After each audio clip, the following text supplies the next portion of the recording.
नमस्कार। जया तंत्र मंत्र केंद्र में मैं आप सबका हार्दिक स्वागत एवं अभिनंदन करता हूं। मैं ऐसी चेष्टा करता हूं कि अधिक से अधिक सनातन धर्म के बारे में जानकारी अपने प्रियजनों के पास पहुंचा सकूं। उसी श्रृंखला में आज मैं आपके लिए लाया हूं ऋषि पंचमी की जानकारी। नाग पंचमी तो प्रायः सभी लोग जानते हैं और नाग पंचमी अधिकांश कई प्रदेशों में अपने भारत में मनाई भी जाती है। नाग पंचमी हिंदू धर्म का बहुत बड़ा त्यौहार है, लेकिन उसी तरीके से एक ऋषि पंचमी भी होता है जिसको लोग नहीं जानते हैं, क्योंकि जब भारत गुलाम हुआ था तो कई त्यौहार कई महापर्व लुप्त हो गए गुलामी के चलते। इसीलिए ऋषि पंचमी के बारे में लोग नहीं जानते हैं। अधिकांश ऋषि पंचमी के बारे में बहुत कम लोग जानते हैं। तो ऋषि पंचमी नाग पंचमी के एक महीना बाद यानी भादों में शुक्ल पक्ष में ऋषि पंचमी पड़ती है। ऋषि पंचमी में ऋषियों की पूजा होती है। जो सप्त ऋषि हैं, जो सप्त ऋषि मुख्य हैं, जैसे 9 ग्रह हैं, 27 नक्षत्र हैं, 12 राशियां हैं, उसी तरीके से सप्त ऋषि भी हैं। सप्त ऋषि हैं और उनकी 7 ऋषियों की पत्नियां भी हैं, जैसे वशिष्ठ ऋषि, उनकी पत्नी वशिष्ठ ऋषि की पत्नी अरुंधति माता, और जमदग्नि की पत्नी रेणुका माता, अगस्त ऋषि की पत्नी लोपामुद्रा, अत्र मुनि की पत्नी यानी अत्र ऋषि की भी उपाधि है उनके पास और मुनि की भी उपाधि है। तो अत्र ऋषि अत्रिय के पत्नी जो हैं माता अनसुईया हैं, जिन्होंने तीनों देवताओं को बालक बना लिया था। और ये अनसुईया माता की कहानी तो सभी जानते हैं, लगभग सती अनसुईया माता की कहानी। तो इसी तरीके से सप्त ऋषि हैं। सप्त ऋषियों की उनकी पत्नियों के सहित पूजा होती है। उसमें क्या होता है वो मैं सारा आज बताऊंगा संक्षेप में। वैसे ऋषि पंचमी का इतना बड़ा महत्व है कि मैं बताने में सक्षम नहीं हूँ। ऋषि पंचमी बहुत बड़ा त्यौहार है अपने हिंदू धर्म का। ऋषि पंचमी बहुत बड़ा उत्सव है। ऋषि पंचमी बहुत बड़ा पुण्य और पवित्रता का त्यौहार है। ऋषि पंचमी जो है भगवान के जो तीर्थ त्यौहार पर्व हैं उनसे भी बड़ा है, क्योंकि भगवान ने अपने से बड़ा अपने भक्त को माना है। जैसे कृष्ण जन्माष्टमी, रामनवमी आप लोग मनाते हैं, लेकिन उससे भी बड़ा ऋषि पंचमी त्यौहार है, ऋषियों का त्यौहार है।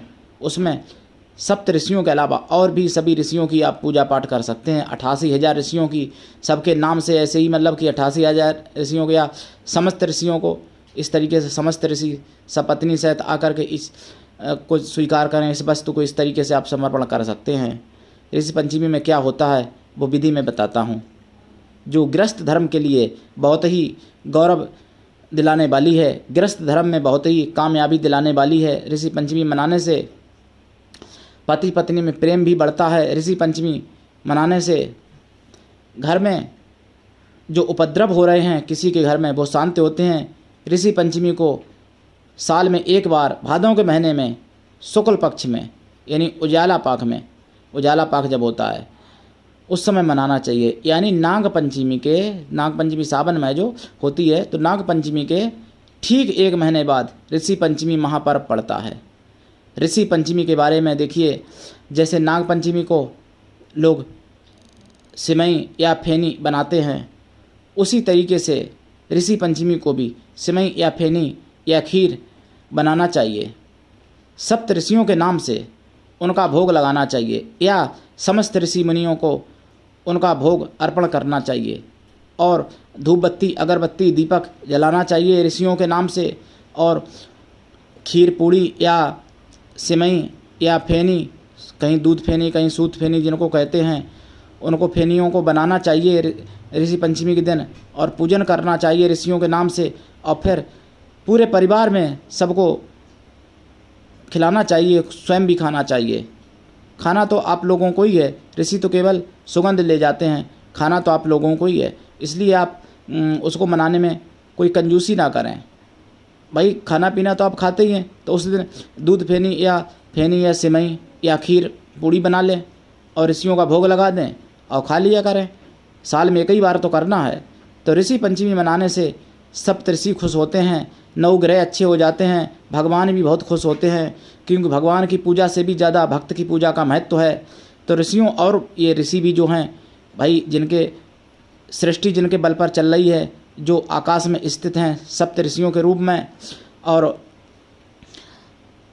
पूरे ब्रह्मांड को जो नियंत्रण में किए हुए हैं, तो ऐसे ऋषियों की पूजा करने में कोई छोटी बात नहीं, बल्कि बहुत ही सौभाग्य की बात है। बहुत ही करोड़ों जन्म का जब पुण्य उदय होता है आदमी का, जब करोड़ों जन्म का भाग्य उदय होता है, तब वो ऋषि पंचमी मनाता है और ऋषियों की कृपा पाता है। जब भाई जिसको मनाओगे, जिसकी पूजा पाठ करोगे, जिससे प्रार्थना करोगे, तो ऐसा तो हो ही नहीं सकता कि वो फल ना दें। और ऋषियों के पास ऐसी कोई शक्ति नहीं है जो ऋषियों के पास ना हो। पूरे ब्रह्मांड में ऐसी कोई शक्ति है ही नहीं जो ऋषियों के पास ना हो। ऐसा कोई काम है ही नहीं पूरे ब्रह्मांड में जिसे सप्त ऋषि ना कर सकें। इसलिए आप ऋषि पंचमी को मनाएं। इस 2020 में ऋषि पंचमी 23 अगस्त रविवार की पड़ रही है। इस 2020 में ऋषि पंचमी 23 अगस्त दिन रविवार यानी संडे की पड़ रही है। उस दिन आप पूजा पाठ करें। पूजा पाठ किस समय होगी? सुबह से लेकर के और सायंकाल तक, यानी किसी भी समय आप, जब आप नहा धो के पूजा पाठ, नहा धो के शुद्ध होकर के पूर्ण रूप से और पवित्रता पूर्वक खीर पूड़ी बनाएं या सूत फेनी, दूध फेनी या सिमई बनाएं और धूप बत्ती जलाएं, अगरबत्ती जला लें या धूप बत्ती, कुछ भी, घी का दीपक जला लें। ऋषियों में तेल का दीपक नहीं चलता है, घी का ही जलाना चाहिए। तो घी का दीपक जला लें और दीपक समर्पण करें, जल समर्पण कर दें, फूल अगर मिल जाते हैं फूल भी चढ़ा दें। भगवान की जैसे पूजा होती है उसी तरीके से ऋषियों की होगी।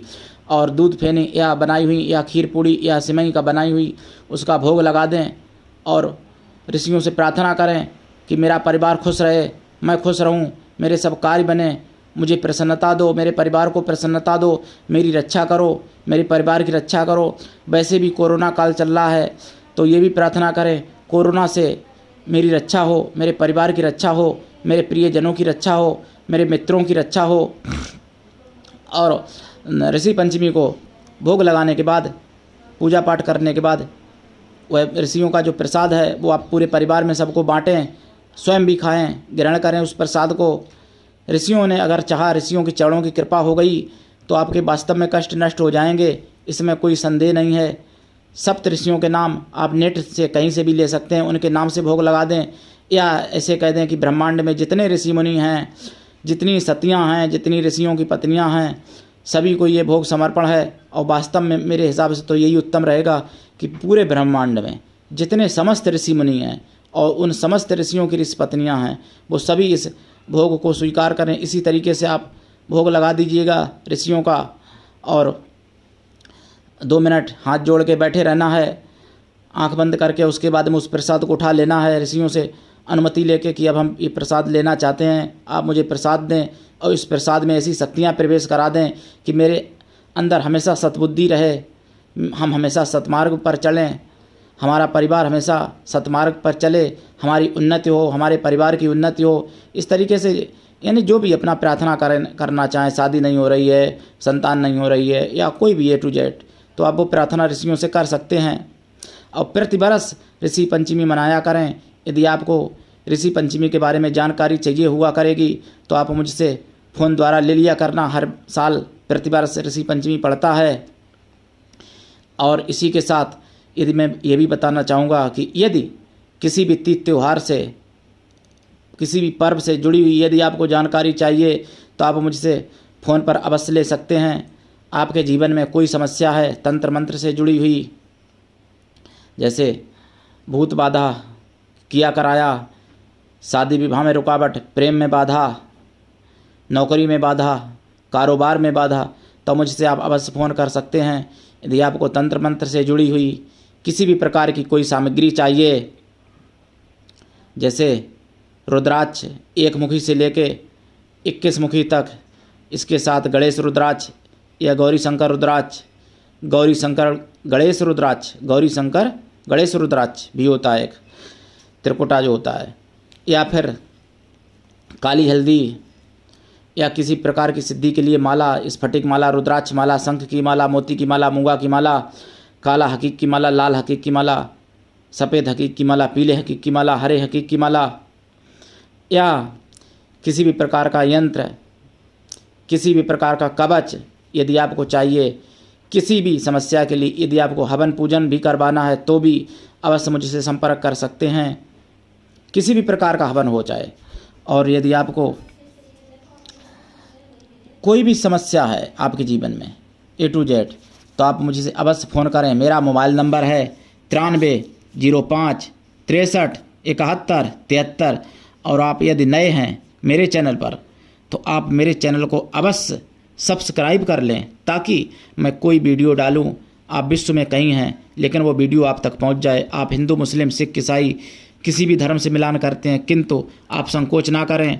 मैं हर किसी का भाई हूँ, मैं हर किसी का पारिवारिक एक सदस्य हूँ। इसलिए मैं सभी की समस्या दूर करने के लिए ईश्वर ने मुझे भेजा है इस दुनिया में।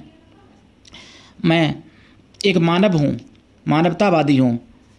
मैं हिंदू, मुस्लिम, सिख, ईसाई या अन्य कोई धर्म, विशेष धर्म का कोई वादी नहीं हूँ। मैं केवल मानवतावादी हूँ। आप जो है सच्चे मानव हैं। मैं इंसानियत का भूखा हूँ। मुझे इंसान सच्चा चाहिए, कहने का मतलब।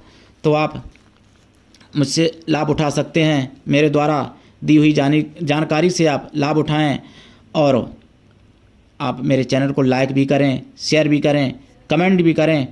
कमेंट बॉक्स आपके लिए खाली है। तो आज के लिए इतना ही। सप्त ऋषियों की जय। जय श्री राम। हमारे चैनल को लाइक, शेयर व सब्सक्राइब करें। धन्यवाद। सप्त ऋषियों की जय।